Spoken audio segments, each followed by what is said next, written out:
Sports. Where'd you go yesterday? To Lagoon. And what kind of rides did you like riding there? In the rain. Dennis, a man, I know his age because he's just a year older than me. And so I think that's very brave of you at our age to go riding roller coasters. How many of you like riding roller coasters, or did? I'll my hand up for did. There is a roller coaster that I have never ridden, and we're going to show it to you here in just a second.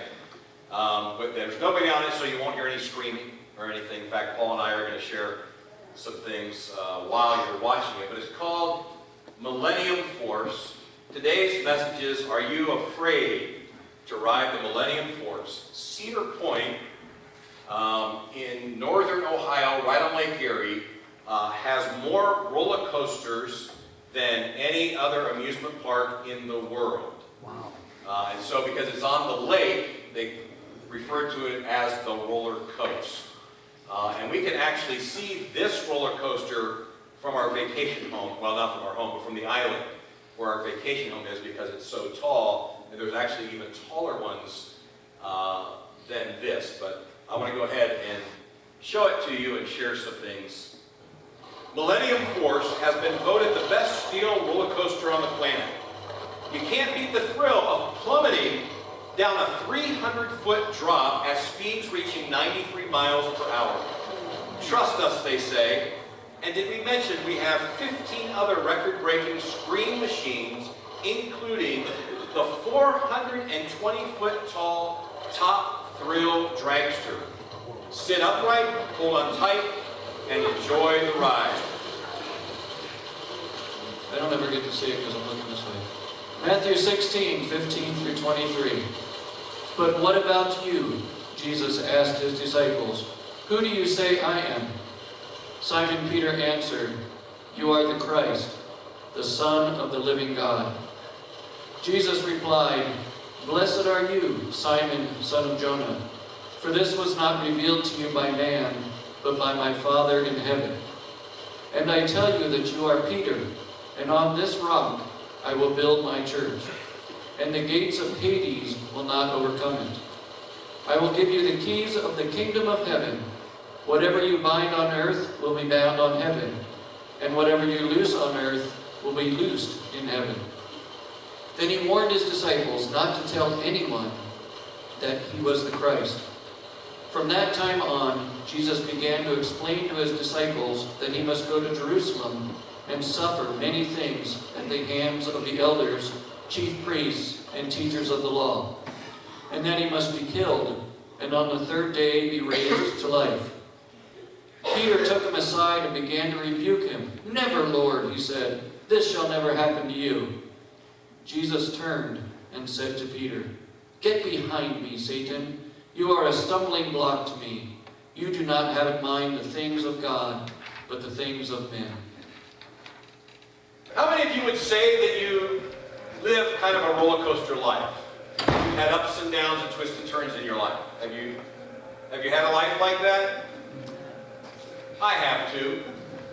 Some of us were talking earlier about our families and about kind of unusual things in our families, and said, you know what? We all have families like that, right? We all kind of have that ideal picture in mind of what a family looks like, and then all of a sudden we think about our weird brother Willie or weird cousin Josephine, or the ways they live or the things they do, and all of a sudden we all have roller coaster families.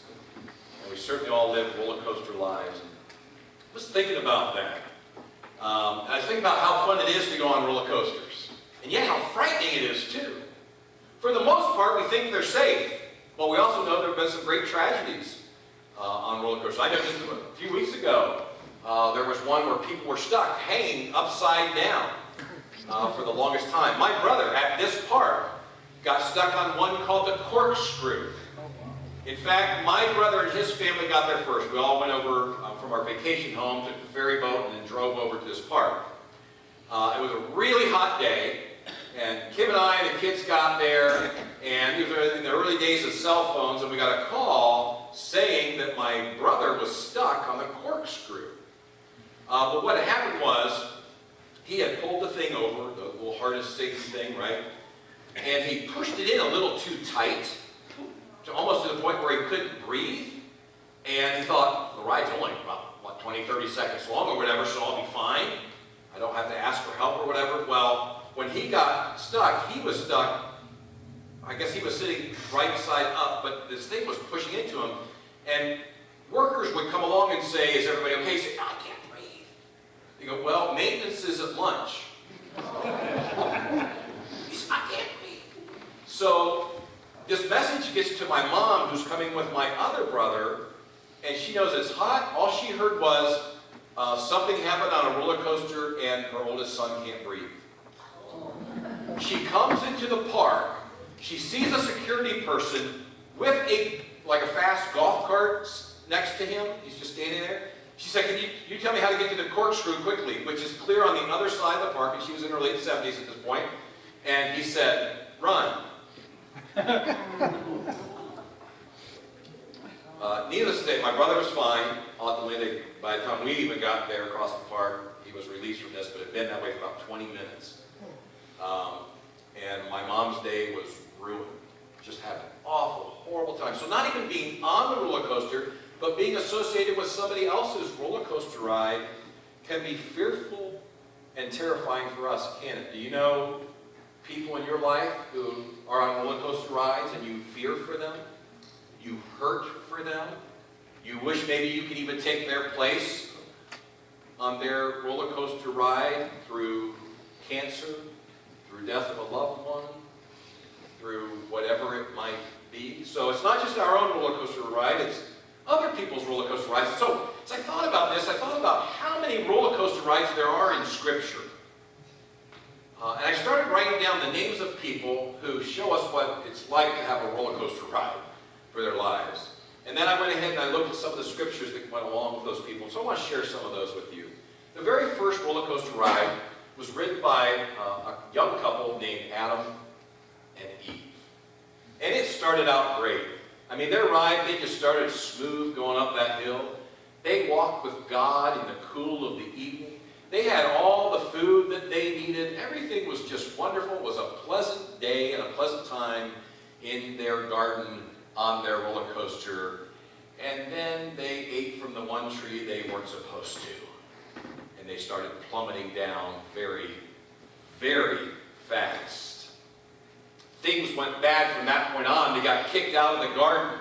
They were going to have to work for their food now. They were going to have to do a lot of other things, and there wasn't going to be just great, awesome, pretty relationships everywhere. And the way to the tree of life had been blocked for them. And yet, God was still with them. God blessed them with children. Even after one of those children was murdered by one of their other children, God still blessed them. Genesis 4:25. Adam lay with his wife again. She gave birth to a son named Seth, saying, God has granted me another child in place of Abel, since Cain killed him. And then the first water roller coaster ride was ridden by a guy named Noah and his family. I mean, here's Noah. He is told by God to build an ark, to build this giant boat, because God's going to send a flood and destroy all mankind, and that Noah's supposed to preach and tell other people that they should come along. And it takes Noah like 100 years to build this boat, so he's faithful this whole time to God. He's just going up that roller coaster hill, and it's just great, and everything is wonderful. And he even saves himself and his wife and his family. He's up on top of the hill, and they find dry ground, and it's going to be awesome. And then he plants a vineyard once he hits dry ground. And he takes some of those grapes, and he turns them into wine, and he gets drunk, and he gets naked, and things don't go well in the family after that experience. And yet, God is still with him. In fact, God repopulates the earth through Noah's 3 sons and their wives.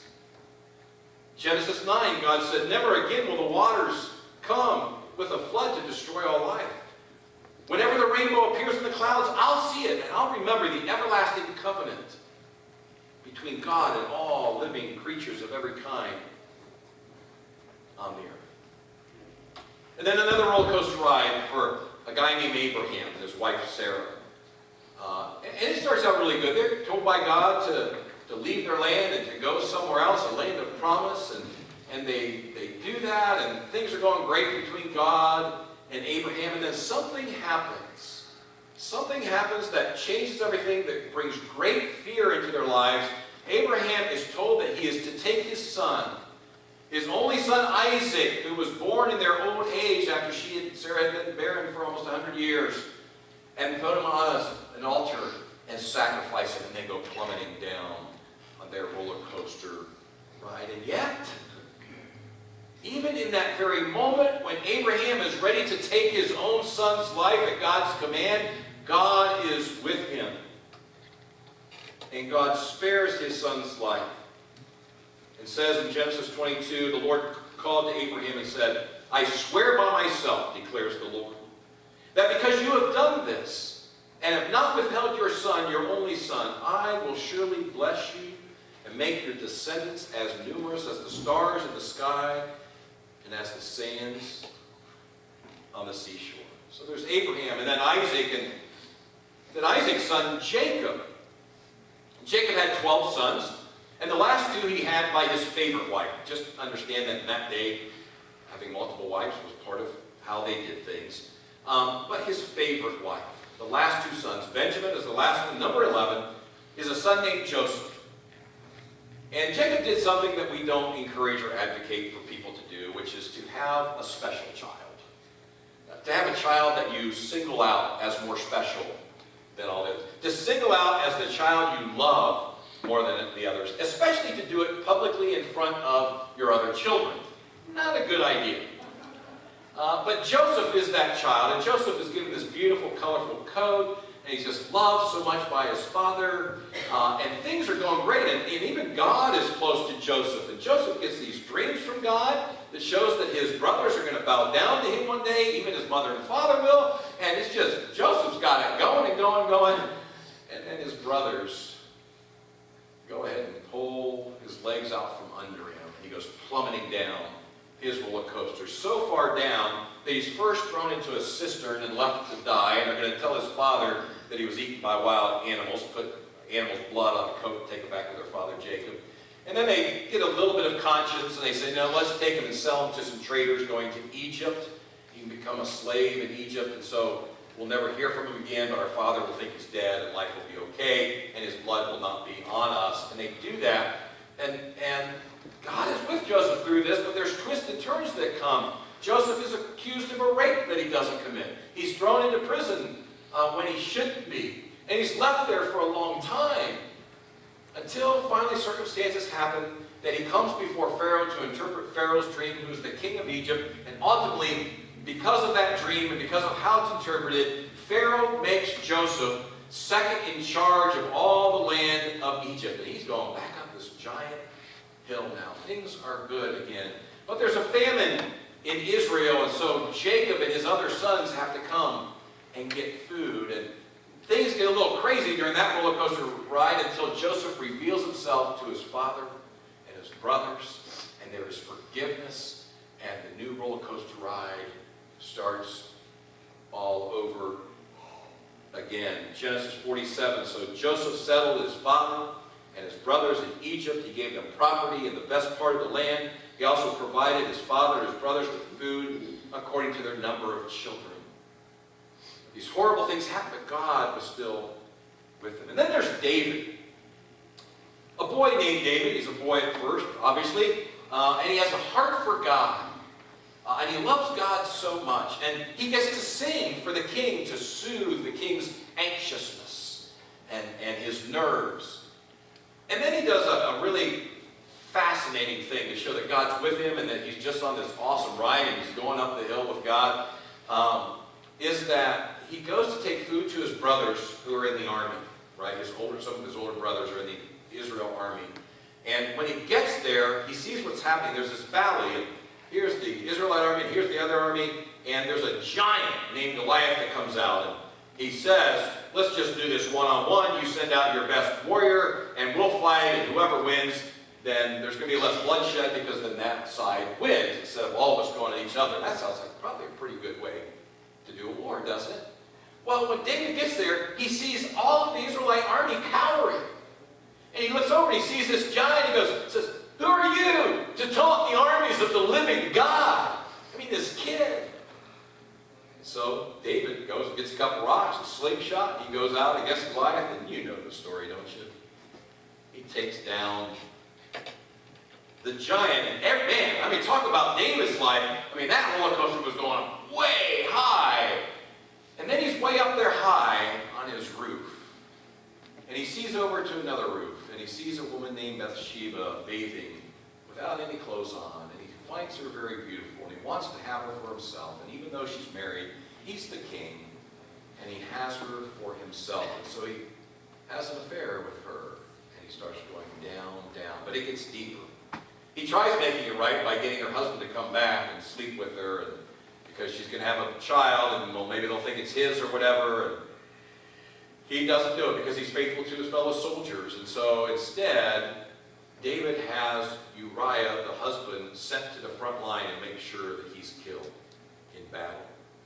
Now, David murdered him, not at his own hands, but it was his doing that had him murdered so he could have Bathsheba. I mean, can you get any lower on this roller coaster ride? And yet, God is still with David. David still was God's greatest king ever for all of Israel. And near the end of David's life, we read, David built an altar to the Lord there, sacrificed burnt offerings and fellowship offerings. David knew that God was still with him. Then the Lord answered prayer in behalf of the land.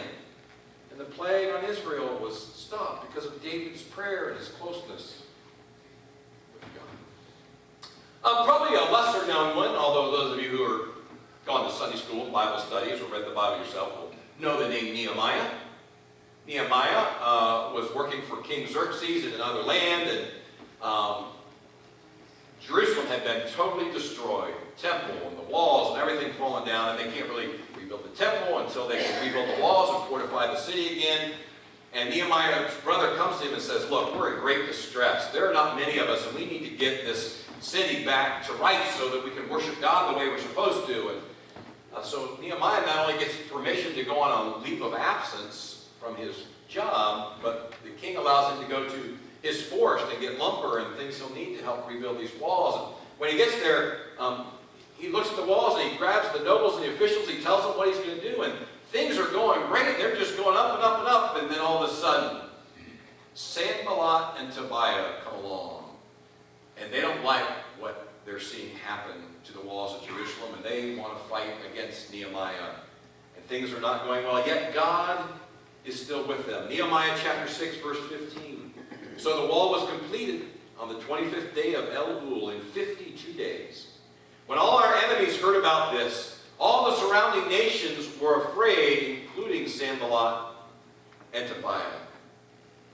They lost their self-confidence because they realized that the work had been done, the rebuilding of the walls, with the help of God, that God was with Nehemiah. Don't want to leave you ladies out. There was a woman named Naomi who lived in Israel. Again, there's always famine going on in Israel. People are always having to leave to go get food. And Naomi and her husband and her two sons, they leave and they go to a foreign land. And her two sons find wives there. And things are just going great for Naomi. I mean, she's not at home where she really would like to be, but things are good. She's got this great family all of a sudden. And then, very quickly, her husband and her two sons both die. She's left in a foreign land with these two daughter-in-laws who haven't been married for that long to her sons. And she feels like now she has no mercy, that she has no life, that she is just without anything. She had everything, now she has nothing. Life is such a roller coaster. She's at the worst part of the roller coaster ride. And then one of her daughter-in-laws, who's named Ruth, says this in chapter 1, verse 16. "Where you go, I will go. Where you stay, I will stay. Your people will be my people. Your God will be my God." And it's through that daughter-in-law, eventually the lineage from which comes Jesus, the Christ, the Messiah. Elijah, one of the great prophets.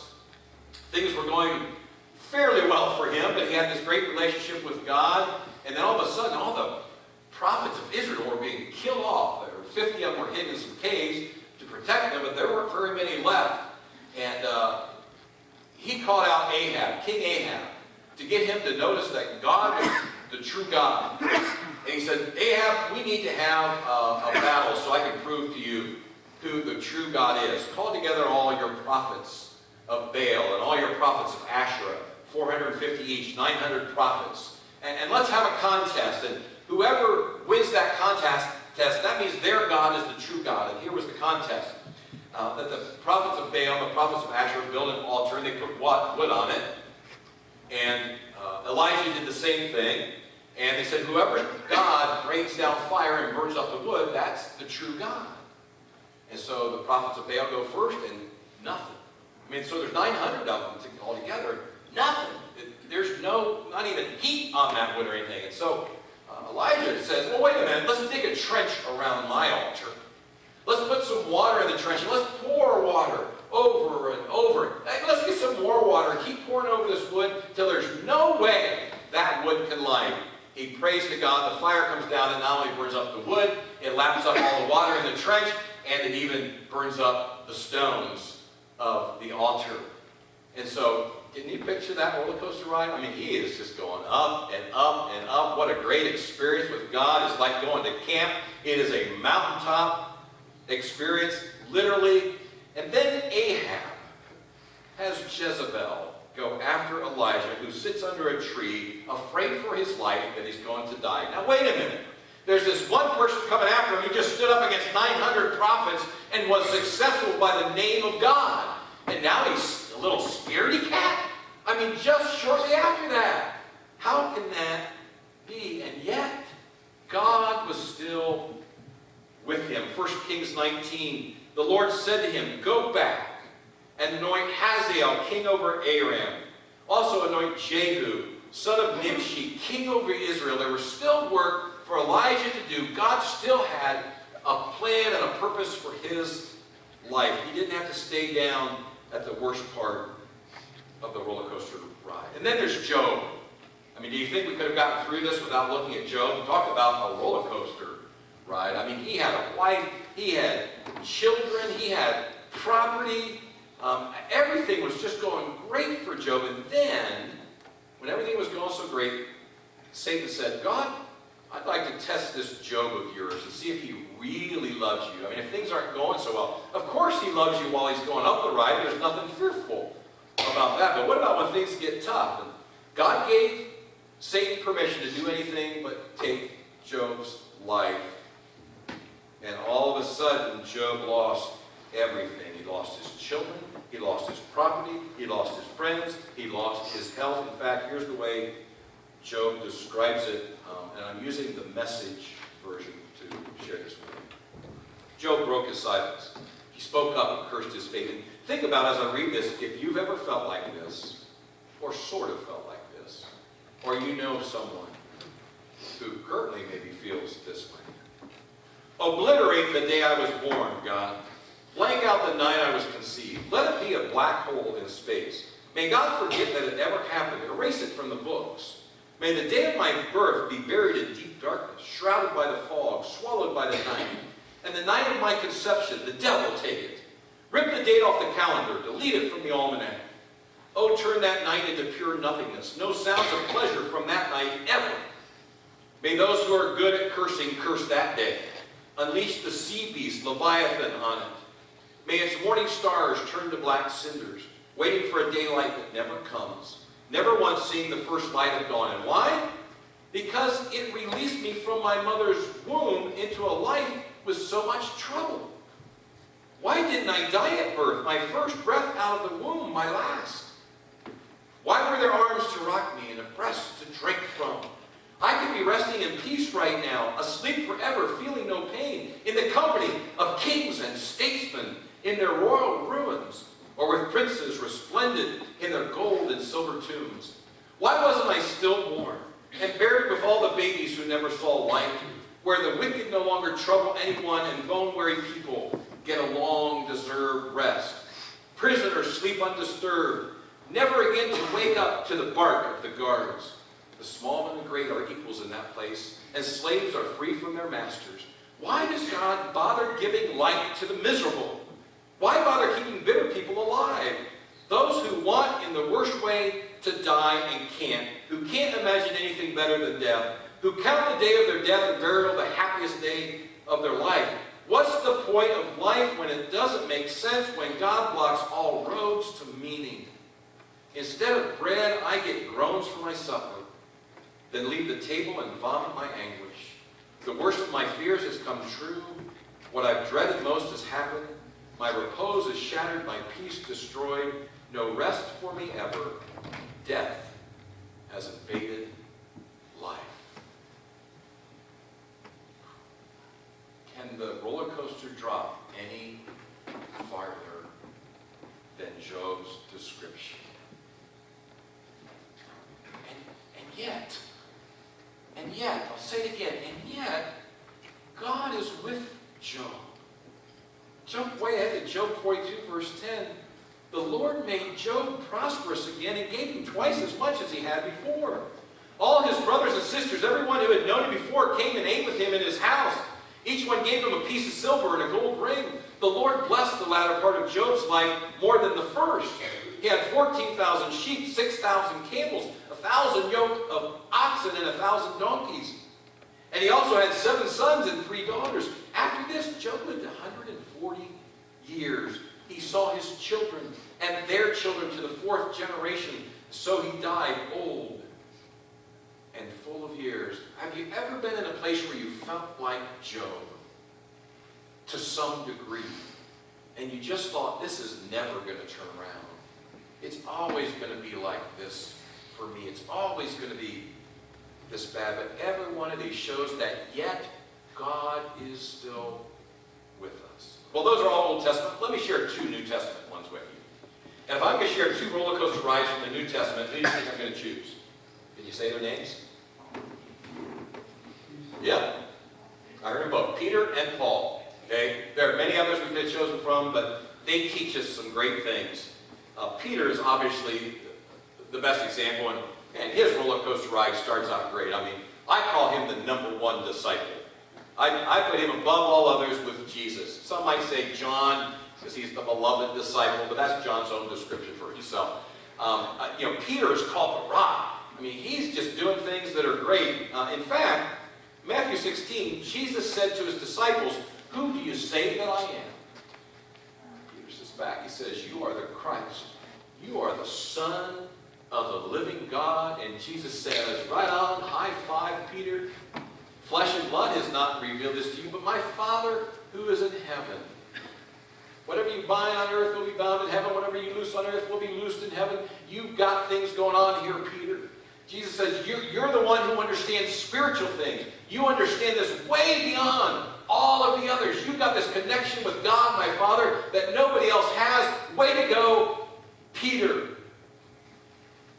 And then, just literally moments later, Jesus is telling them, if you listen to when Paul read the scripture, that he's going to suffer and die, and Peter says the wrong thing. Peter says, no way, Jesus, that's not going to happen as long as I'm around. I'm going to be your protector. And Jesus says to Peter, "Get behind me, Satan. You're a stumbling block to me. You do not have in mind the concerns of God. You are far from God. You don't understand the spiritual things like others do.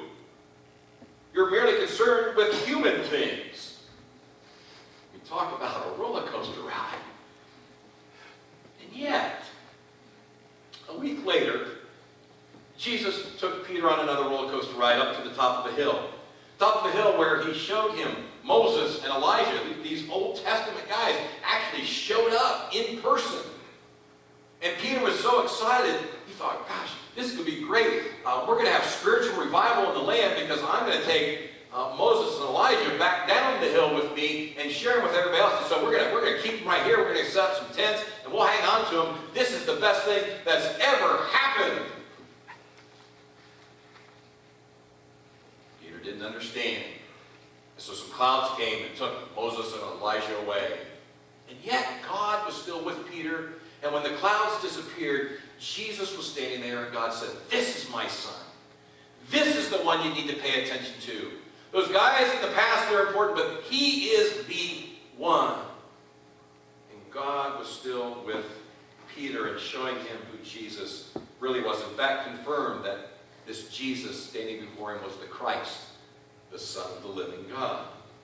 Another time, Jesus invited Peter on another roller coaster ride. This time it was also a water ride. Invited him to step out of the boat and come walking on water with him, something that no human has ever done before or has ever done since.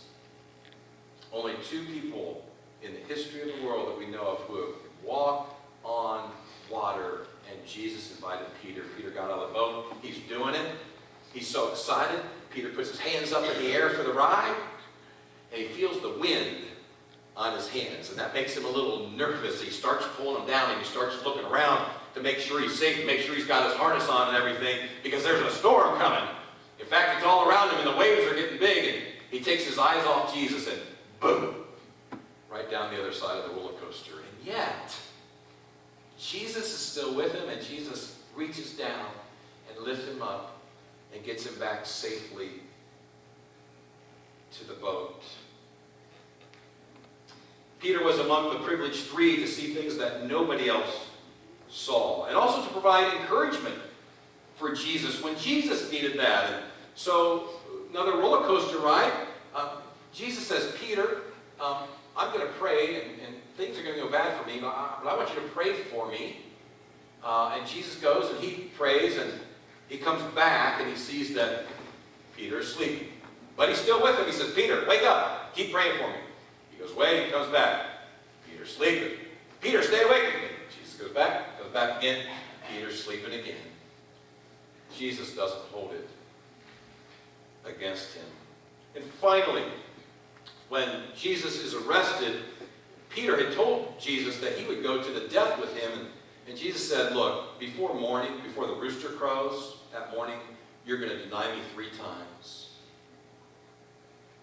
And Peter was asked, as he was watching Jesus' trial, if he knew who Jesus was. He said, "I don't know the man." And he was asked again, "Aren't you with the Galilean?" "No, I don't know the man." Surely you were with him." "No, I don't know the man."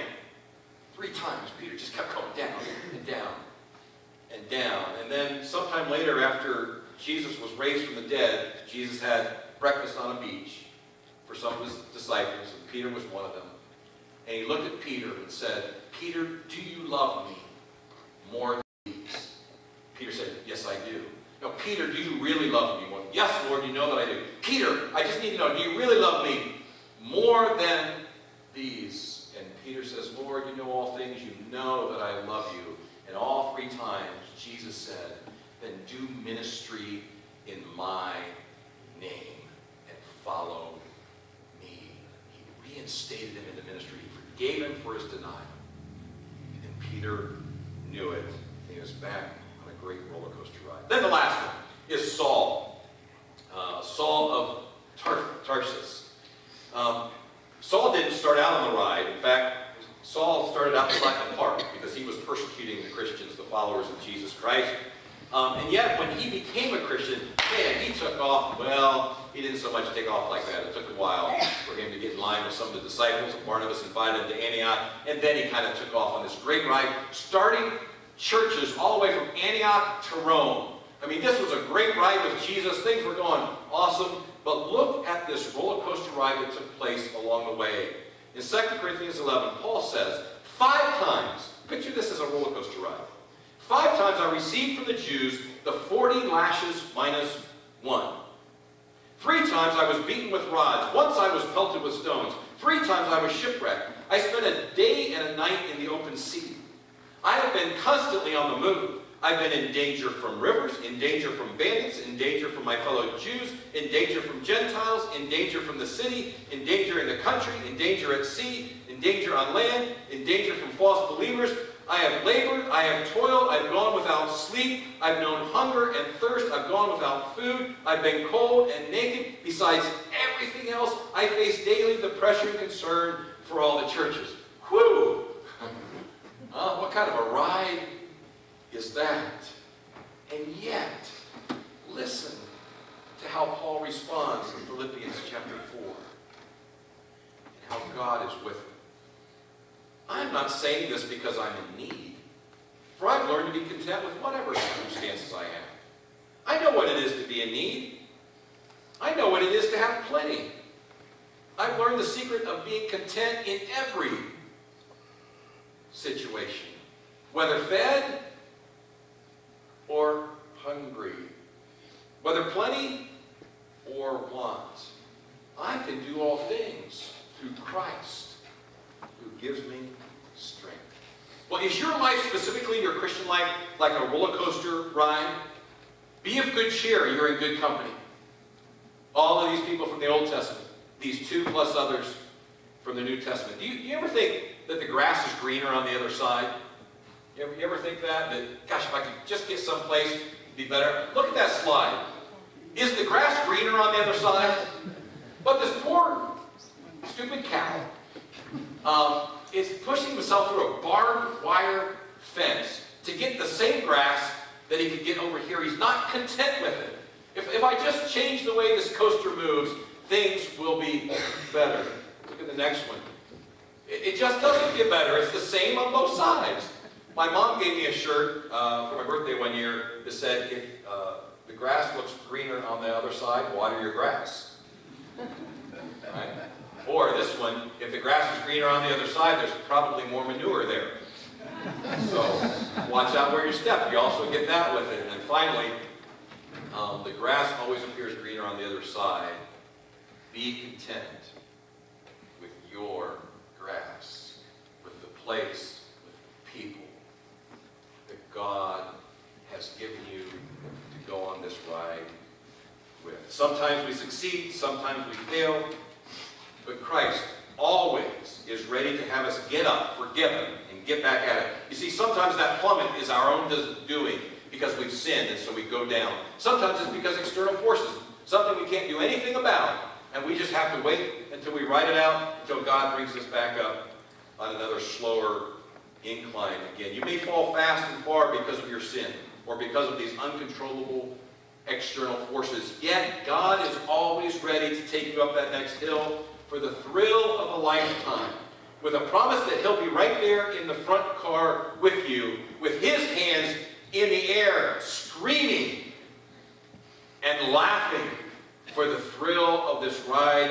called life with Jesus. And when you know He's there, you know you have a protection that's not there when He isn't. And so that when you pull into the station at the final turn, if Jesus is sitting next to you and your bars come up and you're told to get out of the car, if He's with you, wait till that next ride into all eternity. Whether you're a Christian, a Christ follower or not, you are living a roller coaster ride. The only question is who's in the seat next to you. If you don't choose Jesus, that means you've chosen Satan. Which one do you want? There are not other choices. There's not a choice to have nobody. There's not a choice to have a friend. Spiritually, you choose Jesus, or by not choosing Him, you've chosen Satan. In fact, Matthew chapter 12, verse 30 says, "Whoever is not with me," Jesus speaking, "is against me." And Joshua gave us a model of what we ought to do. If serving the Lord seems undesirable to you, then choose for yourself today whom you will serve. Whether the gods of your ancestors that they served beyond the Euphrates, or the gods of the Amorites in whose land you're now living. But as for me and my household, we will serve the Lord, who is Jesus Christ. Is He sitting in the seat next to you? It's great when it's going up like that. But when He's there, even going down this way, we live a very different life than if He's not there. And the fear and the dread can be gotten over because He is going to take us into eternity. If that's you and you've never put your trust in Jesus, I tell you that roller coaster ride's going to keep going whether you have them or not. But having it makes all the difference in the world, certainly for the next world. And if If you have not put your trust in Jesus, but you're ready to do that today, I invite you as we sing our closing song to come forward and go through this door to our prayer room, which is the next room over. Prayer team member will be there to pray with you. Let's stand together. We sing and respond to God.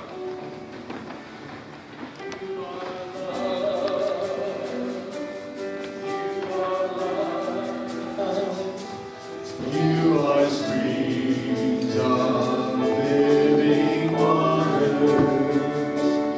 You are hope. You are joy. You are peace wrapped up in power. And when I am tired and weak, you come in perfect strength. When I am down and out, you wrap me in your arms. Now glory be to God, who by his mighty power at work within us is able to do far more than we'd ever dare to ask or even dream of. Infinitely beyond our highest prayers, desires, thoughts, or hopes. Now glory be to God through the church and through Jesus Christ throughout all generations, both now and forever. And all those with Jesus in the seat next to them, ready for a great roller coaster ride, say, Amen.